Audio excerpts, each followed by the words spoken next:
Well, welcome back everyone.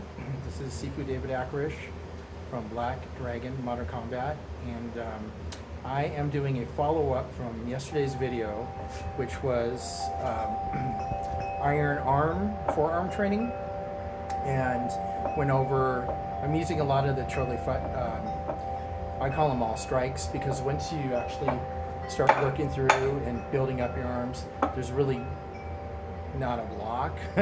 I mean, I guess in a sense, a block is stopping something that's coming at you. But I look at things differently, and so I call it a counter strike. So I'm not blocking something that's coming, I'm actually countering back with a strike. So it becomes a counter strike. So I just see things different, I word things different, and that's the way I do things. So if you're new, hi, welcome. This is Albuquerque, New Mexico. It's my outside dojo. I have a lot of gear here, and I'm going to be starting up my classes, which will be actually kind of a classical, non-classical Wing Chun, and the other one is going to be Filipino, really weapon training. So kind of the mixture of the two, but that's what I'm doing right now. Anyway, so yesterday, so you should look at, and it's in the dark and I'm wearing black, but it's pretty light here, so, and I try to get the best angle I can. Went over a lot of moves from Charlie Fight, like Young Q, and you can look these up and watch the video. And a lower bridge, you can't really see here, so I have it set up for the underarms. But anyways, but it's more of, even in things that I do, which I've never seen anybody do. And you can kind of see here, kind of a review, is and this might be a better view from yesterday, is I'm working, actually I say forearm, but my hand too, is I'm coming in from the inside here. And yesterday I had this other arm off, but it's okay, this will work. And I'm working on striking from my elbow in a nice parallel to the Mook Jong arm, and striking inwards. And so working on the inside forearm, and then this is on the outside forearm, okay? And then I was also resetting the arm here, which is kind of nice, and then flipping and working a line this way. So it's the cutting edge. And why is this important? Because what if you spent years learning all these forms, all these moves, and in any system, you don't really train on, well, what's it feel like to actually strike something, to feel pain, to feel resistance, to send energy. It's really important. So it's kind of a false sense of hope to me that if you don't have all the missing pieces put together for within either the school or you figure it out yourself. So if you're here, maybe that's what you're kind of looking for, is some of the missing pieces. Is this something you want to do? Is it something you don't want to do? I beyond suggests it's something you should do. And so let me show you 3 more ideas. This is part 2. One of them, and it's kind of a common movement of coming just across, but in Charlie Foot it's called a drop sow. And you can, the thing is, you can work from the wrist all the way down. I'll show you on this arm, all the way down. So I'm not hitting on my hand. That's another, that was on video number 1 actually. But this is working the inside, very tender by the way. It's a little, it's all tender, so but it's how to set the energy and get used to, and I'm resetting it every time with a little palm here, different places, and to be able to, it's hard to explain, but to strengthen your bones. So it does strengthen your bones. There's something that happens when you're striking something, that there's a feedback that comes back to you in the sense of building chi, exploding chi. It's kind of hard to explain. So, but it is something that does happen, and it does put you in a completely different place, and you might not think that something that was a block is a block anymore. You kind of become more like a mower. It's like, does the mower block the blade of grass and then cut it? No, it just cuts it down.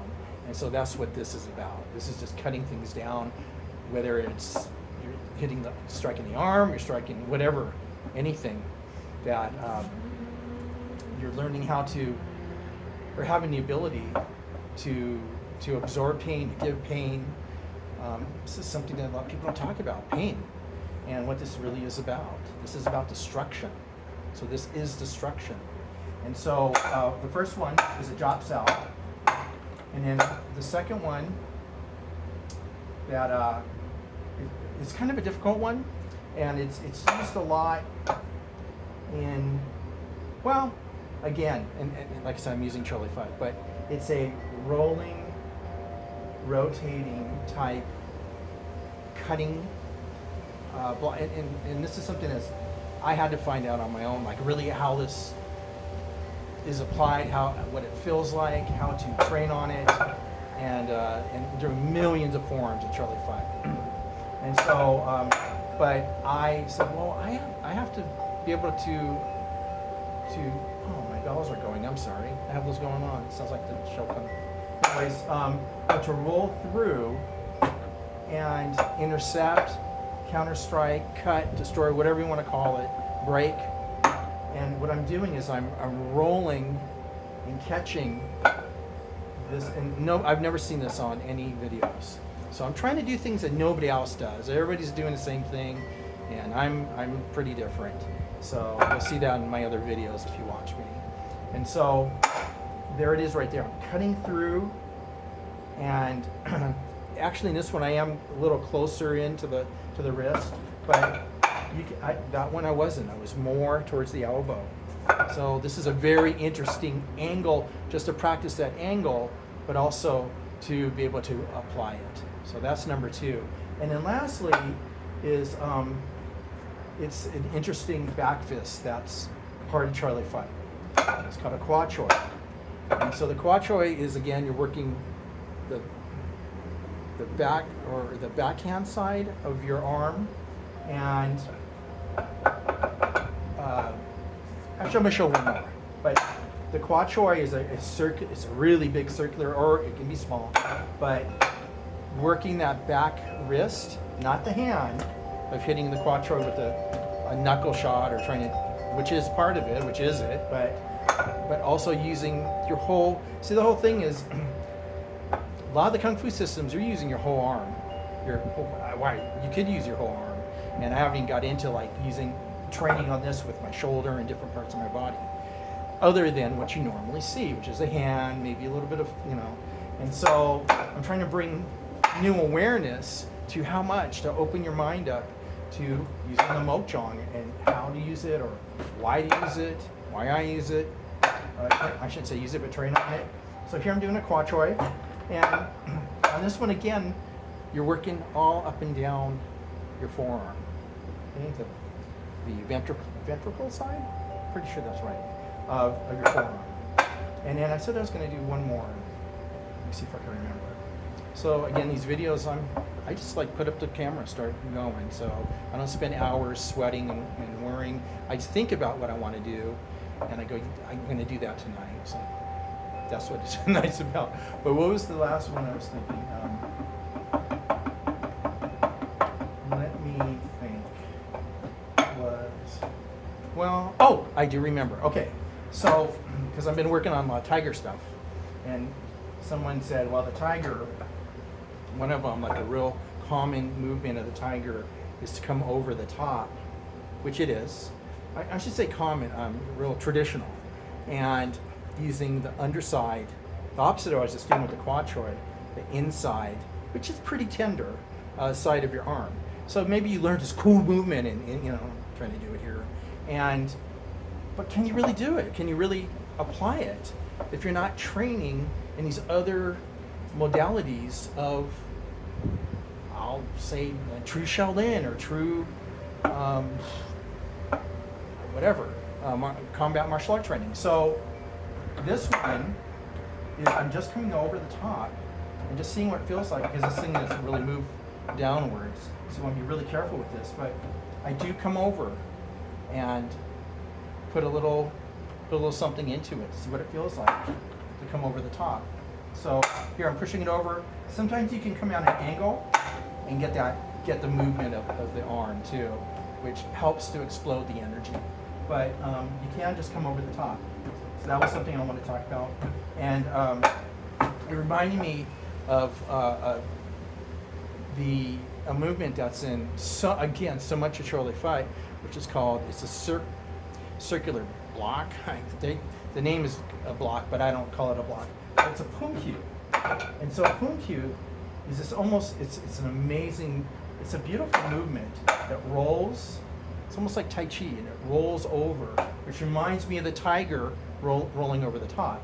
And so that was something I've been working on, and it looks like sort of a 45-degree quatroi, the back fist, and then coming over. And with this one, you can use your arm, the forearm, but I'm really using the forearm in the beginning, and then using my hand at the end. So it's a rolling movement, and feeling what it feels like to strike something, to knock something. Okay, so it's really important that if you learn how to send energy into something that's kind of immobile. This moves a little bit, but not much. It's heavy, so you're sending energy all the time. And in Wing Chun, it's forward energy, forward. But see, it's here too. It's everywhere. It's the person who's training you, the person who's giving you the information. So if you're just doing something like this in the air and you're not really feeling what it feels like to, oh, I'm hitting, I'm striking something. Something's in my way. Something's, I say this, blocking my way. So I'm going to roll through and roll through. And then I can do my next move, whatever it is, a quattro or something like that. So quad. So it doesn't matter about that part. What matters is training the forearms. That's what this is about. Iron forearm training. This is part 2, and that's about as much as I want to say today. Got next part coming up. I think I'm going to wait a few days, and we'll go over that. Which I'm not sure if that's number 6, which will be grappling. So practicing grappling on how I do it on the Mook Jong, because these are the 20 key principles of the Mook Jong that I'm presenting. Okay, have a great evening. Take care. Bye-bye.